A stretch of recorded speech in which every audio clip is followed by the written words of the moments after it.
My entire childhood, the San Antonio Spurs dominated the NBA, winning 4 of their 5 championships in my lifetime. You might be wondering, how does this connect to the Denver Nuggets? But let me explain my thought process real quick. I'm going to read off the 5 years that the San Antonio Spurs have won their championships. And I promise this is going to connect later on to the Nuggets. They won in 1999, 2003, 2005, 2007, and then 2014. And you're still thinking, how does this connect to the Nuggets? I don't quite understand. But what I'm going to explain is that all of these championships, none of them have back-to-back championships. There's 4 years between, their first and second championship, and then 2 years, 2 years, and then 7 years. And the reason why I'm connecting this to the Denver Nuggets is because I think the Denver Nuggets are the modern day San Antonio Spurs. That might be a little extreme. It was only, 2014 was only 10 years ago. But you know what I'm saying. They're the new version of the San Antonio Spurs. The Nuggets won, 3 seasons ago at this point? They won their first championship, coming off Jamal Murray, Jokic, and Aaron Gordon leading the way. And then we kind of saw a drop-off. I was one of the people that thought the Denver Nuggets were going to go back-to-back, that they had the roster in order to be able to go back-to-back, or maybe if they didn't win that year, I thought, okay, they're going to bounce back this next year and win. And obviously that wasn't the case. But with this new roster that they've put around, Jokic, Murray, and Gordon, and making some trades of bigger players like MPJ, I think the Denver Nuggets are going to win the championship this year. They're my title favorite. And I'm going to ride with them this year, as this might be the best roster we've ever seen around Jokic. So I'm going to go over a couple things with the Nuggets real quick. But I just want to say welcome into the Howdy Hoopers pod. I'm excited to be able to talk about the Nuggets today and be able to discuss, why I think they're going to be the title favorite team this year. So first, going to go over the roster real quick. I think we have to start off with the trade that they made this year. At this point, we all know MPJ was shipped out to the Brooklyn Nets, and they were able to get back a player with a much smaller contract with Cam Johnson, a player that I feel like has a very similar skill set as MPJ. He's a slight upgrade on defense. I think a lot of people are overrating how good he is at defense.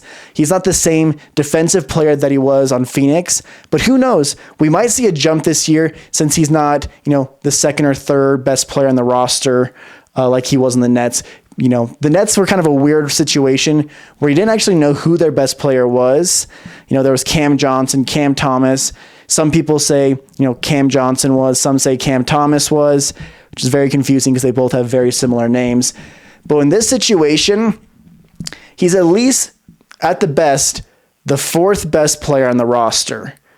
And with that being said, it's able to clear up a lot of, that responsibility that was on his back, a lot of the pressure, not as much attention is on him at this point. And I think he'll be able to spend more time, focusing on defense and potentially maybe getting back to the same level that he was when he played for the Suns. But that was obviously a big trade. Being able to trade MPJ's giant contract for a player that has a very similar skill set, a very similar ceiling as MPJ. In order to clear up that much cap space, they were able to make a lot of signings that they would have not been able to make if they didn't make that trade. So with that, they were also able to bring back, one of the Nuggets, favorite players from their title run. We saw Bruce Brown break out, in that playoff run, and he's kind of had a rough go ever since he left the Nuggets. We saw him on the Pacers, and we saw him get hurt, and we saw him on, we didn't really see him on the Raptors, but he had a rough go. He didn't play a lot of games. He's been injured, but I think this season he's coming in healthy. And although he's not the same Bruce Brown that we knew and loved from the other playoff run, there's a player that was his backup that has improved and filled that gap of him, but now has, an important backup behind him. I'm talking about Christian Brown.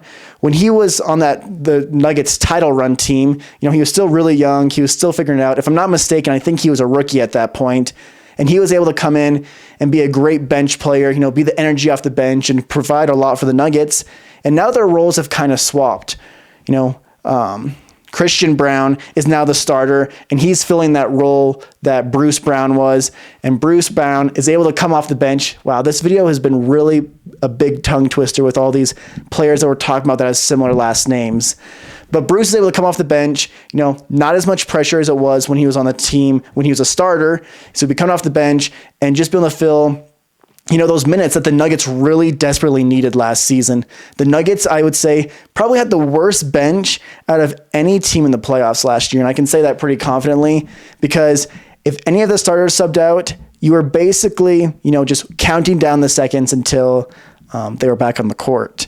And you were counting down the seconds until Jokic came back in, and he was nearly playing the entire game. And after a full season and getting into the playoffs, that can be really, really wearing down on a player and make it so it's hard for them to be able to push through, especially during the playoffs when you need it the most. But the thing is, not only does the depth stop there, the Nuggets were able to go out and get a couple other players that were desperately needed. I just talked about how Jokic had a hard time. He subbed out, and you were literally counting down the seconds until he came back in the game. And now he actually, for I think probably the first time in his entire career, or at least since the Nuggets have been, a top tier team, a title contender team, he has a great backup behind him of Jonas Valanciunas. I know there was a lot of controversy around this where he didn't want to come and play. He wanted to go play overseas. And I think the Nuggets kind of twisted his arm and said, no, you're under contract. You're going to come and play. You have to come play for us. You have to come to work kind of thing. But the thing is, Jonas is getting older. I don't think he's a great NBA starter, but he's a great player off the bench for the Nuggets, especially a big upgrade over what the Nuggets had last year with DeAndre Jordan, a player that should just be there for the playoff or for the bench vibes and being a good friend to Jokic. He was actually playing real minutes for this team, was getting in the game when he should be the last person off the bench. So being able to upgrade that position and be able to have a real center to be able to come in when Jokic is on the bench is going to be a lot, of a tax lifted off of Jokic's back. Honestly, Jokic has had probably one of the biggest loads to carry in the entire NBA the last couple seasons. And obviously, he's the type of player that can do it. He's a multiple-time MVP. I feel like he should have won the MVP last year, and he's the best player in the entire world. He's the best player to run an offense through in the NBA right now, which is pretty crazy to say as he's a center. It's pretty incredible to be able to see a player that's, as big as him, not a super athletic player, not a high flyer. He doesn't jump high. He's not doing anything flashy besides passing the ball. And he's the one that's getting the rebound, dribbling the ball up the court, and running the offense. And I know he has Jamal Murray in his team, and Jamal Murray does a great job. He's the perfect running mate for him. But also, Jokic is the system. They run everything through him. None of these players on this team are players that jump off the books.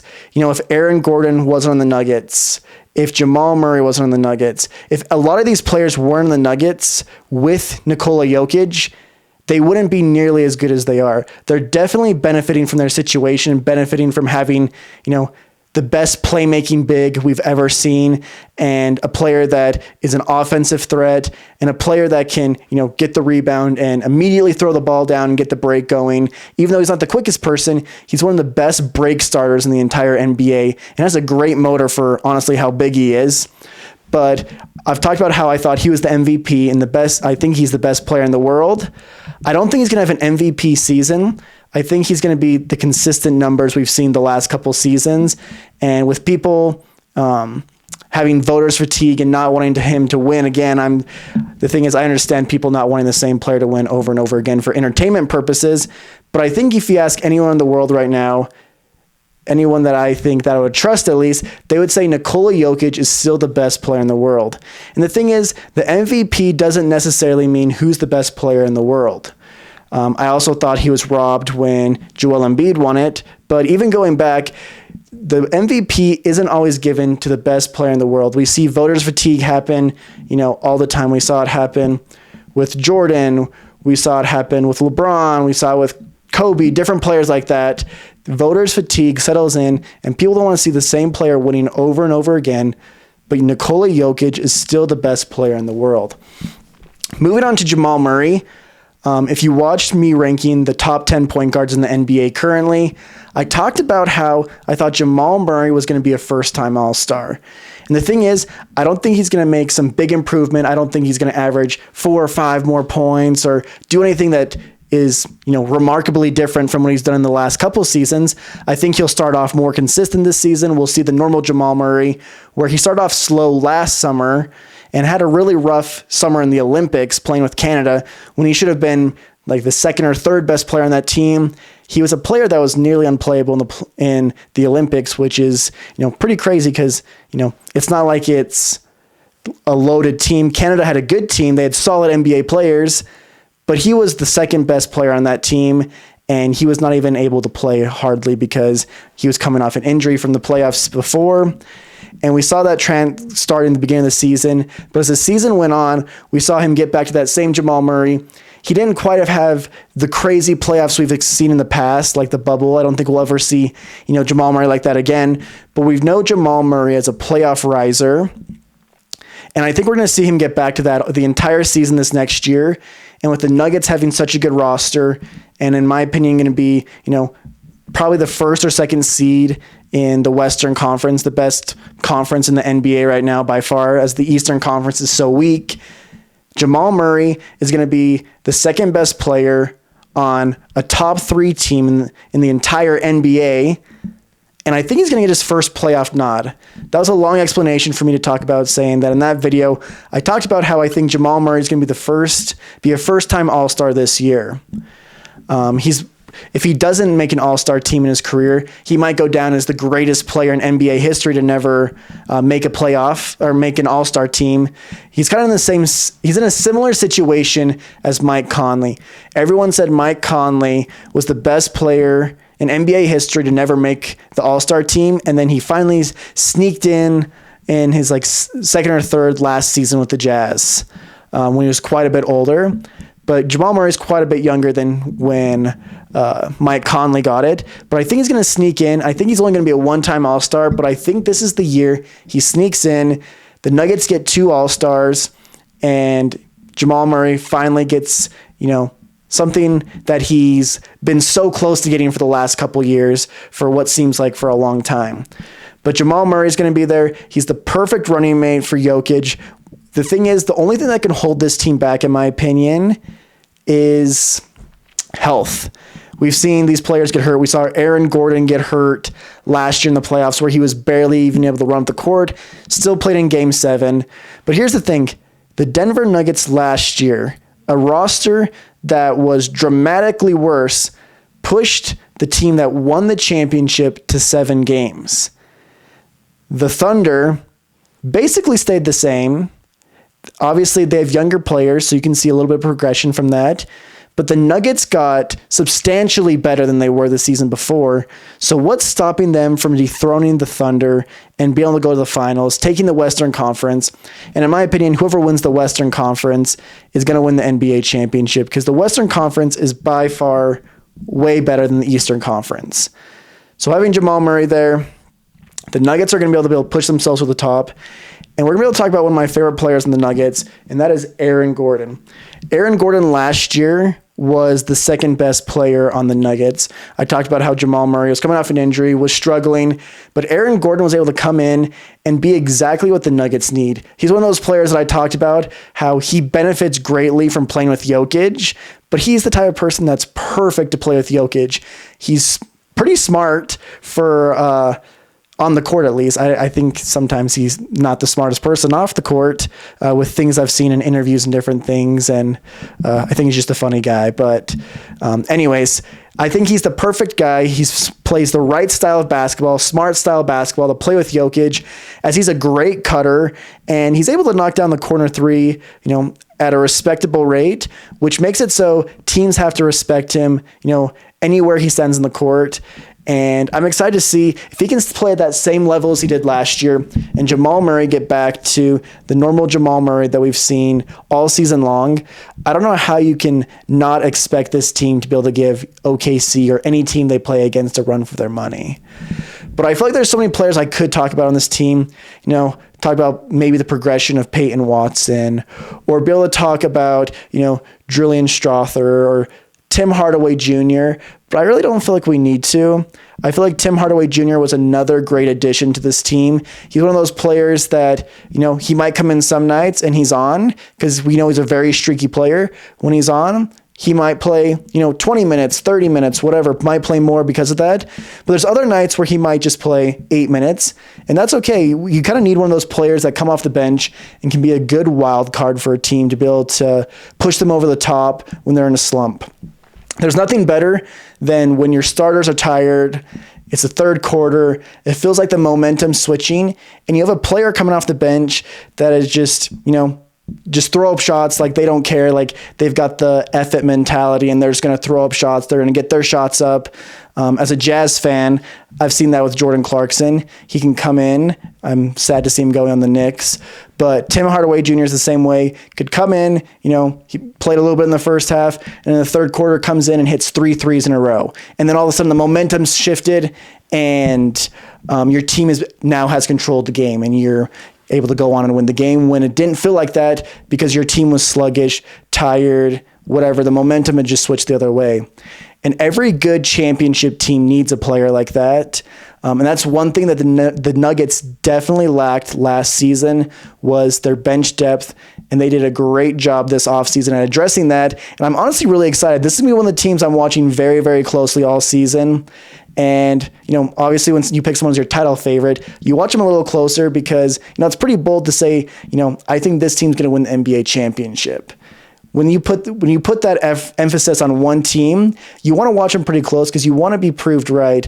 And in my case, I think there's a good amount of people that agree with what I'm saying. I know the Thunder are a great team, but with this firepower off the bench that they were able to acquire this offseason, the Denver Nuggets are going to be a hard team to beat. And it kind of goes back to how I started off this video. I talked about how I thought that the Nuggets are the new version of the San Antonio Spurs, where I don't think maybe they're not going to win a championship 2 years in a row or have a three-peat or anything like that. But they're going to be a team that every single year they're a title contender as long as Jokic is on the team, as long as Jokic is the best player in the world. And we're going to see them, they're going to win a championship here. And then they might lose 2 or 3 seasons and we're kind of low on the Nuggets. And then all of a sudden they come out and they win the championship again. So I think that's how I feel about the Nuggets, and I think only time will tell, but I don't think this is going to be Jokic's only championship with the Nuggets. I think there's many more to come, and I think Jokic is quietly going to be that player that puts up these same numbers and slowly just gets rated lower and lower and lower on, the top players ranking because people want to see new players up there. They want to see new MVPs. But by the time he retires, Jokic is going to be a top 10 player, and he's going to have multiple championships and easily go down as the greatest Nugget in NBA history. But I'm trying to talk about as many NBA teams as I possibly can before the season starts. I think we're at like 18 more days till the NBA season starts. We just had NBA Media Day. But let me know down in the comments what team I should talk about, as I want to talk about as many teams as I possibly can before the season starts. But I'll catch you guys in the next video.